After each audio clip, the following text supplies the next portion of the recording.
आणखी एक महत्त्वाची बातमी, जन्ममृत्यू नोंदणी अभियानामध्ये बदल झालाय। पुरावे नसताना अर्ज केल्यास गुन्हा दाखल होणार आहे। महसूल मंत्री चंद्रशेखर बावनकुळेंनी या संदर्भातला एक मोठा निर्णय घेतलाय। खोटी माहिती आढळल्यास कारवाई होणार असल्याचं देखील म्हटण्यात आलंय। रोहिंग्यांचं बनावट प्रमाणपत्र रोखण्याकरता हा महत्त्वाचा निर्णय घेण्यात आलाय। जन्ममृत्यू नोंदणी अधिनियमामध्ये हे बदल करण्यात आले आहेत। पुरावे नसताना अर्ज केल्यास गुन्हा दाखल होणार आहे। रोहिंग्यांचं बनावट प्रमाणपत्र रोखण्याकरता म्हणून हा महत्त्वाचा निर्णय घेण्यात आल्याचं सांगितलं जात आहे। चंद्रशेखर बावनकुळे यांनी या संदर्भामध्ये महत्त्वाचा निर्णय घेतलाय। खोटी माहिती आढळल्यास कारवाई होणार असल्याचं देखील बावनकुळेंनी म्हटलंय। पुरावे नसताना अर्ज करणं हाच गुन्हा असल्याचं देखील या संदर्भात म्हणण्यात आलंय। रोहिंग्यांची बनावट प्रमाणपत्र जर रोखायची असतील तर अशा पद्धतीचे पावलं उचलणं महत्त्वाचं असल्याचं देखील चंद्रशेखर बावनकुळेंनी म्हटलंय। रोहिंग्यांचं बनावट प्रमाणपत्र रोखण्याकरता म्हणून हा महत्त्वाचा निर्णय घेण्यात आलाय। पुरावे नसताना अर्ज करणं हाच गुन्हा आहे असं आता समोर आलेलं आहे आणि या संपूर्ण प्रकरणामध्ये हा महत्त्वाचा निर्णय घेण्यात येतोय। खोटी माहिती आढळल्यास आपण या सगळ्या संदर्भात अधिक माहिती घेऊया। आमचे प्रतिनिधी मनोज दयाळकर आता माझ्यासोबत फोनवरून संपर्कात आहेत।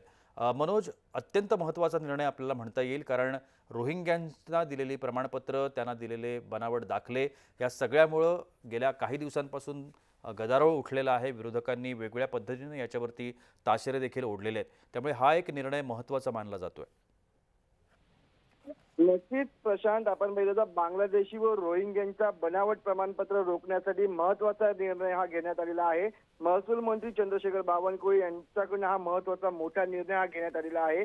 जन्म मृत्यू नोंदणी अधिनियमात आपण केला बदल आणि आपण बघितलं तर यामध्ये जन्म अथवा मृत्यू प्रमाणपत्रासाठी पुरावे नसताना अर्ज केल्यास अर्जाविरुद्ध थेट फौजदारी कारवाई करण्यात येणार आहे। तसंच आपण बघितलं 1 वर्षापेक्षा जास्त विलंबाच्या जन्म मृत्यू नोंदी घेण्याबाबतची कार्यपद्धती देखील निश्चित केलेली आहे आणि ज्या ठिकाणी जन्म झाला त्याच ठिकाणीच नोंदणी तपासून प्रमाणपत्र हे दिले जाणार आहे। ग्रामसेवक व जन्म मृत्यू निबंधक, तहसीलदार, उपविभागीय अधिकारी, जिल्हाधिकारी यांनी कोणत्या पद्धतीने काम करायचं हे देखील या सांगणारी कार्यपद्धती ही निश्चित करण्यात आलेली आहे आणि नोंदी चुकीच्या आणि अर्जातील महत्त्वाची खोटी आढळली तर कारवाई केली जाणार आहे।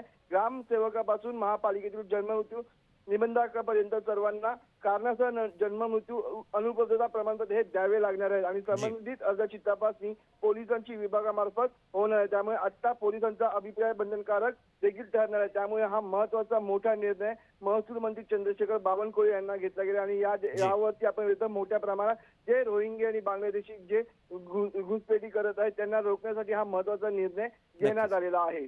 नक्कीच धन्यवाद मनोज, आपण दिलेल्या या विस्तृत माहिती करता।